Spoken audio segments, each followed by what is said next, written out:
আমার এই ছোট্ট কিউট ফোনটা কি সুন্দর লাগছে না। আচ্ছা, এটা দেখে তো মনে হচ্ছে একদম রিয়েল ফোন, কিন্তু একদমই না। এর মধ্যে খাওয়ার যে ক্যান্ডিগুলো হয় সেটা কিন্তু আছে। তো দেখো শব্দটা শুধু শোনো, এই কিউট লাগছে না ফোনটা।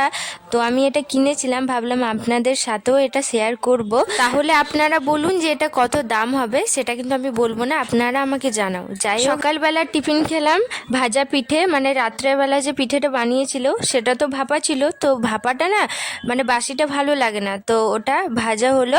তো ভাজাটাই খেলাম। তারপর এখানে ভিডিও শ্যুট করার পর আবারও সন্ধ্যাবেলা, মানে বিকেলবেলা আমরা সবাই ছাদে বসেছিলাম। আর আমার ঠাকুমা কয়েকদিন পর বাড়ি চলে যাবে, তো খুবই খারাপ লাগছিল। তো ওটাই এখন বলছিলাম যে তুমি এখন যেও না, তুমি পরে যাবে।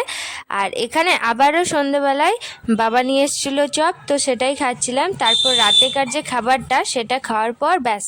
আর রাতে কিন্তু আমি রুটি খাইনি, এই পিঠে খেয়ে আমি ঘুমিয়ে গেছিলাম, বেশি খেতে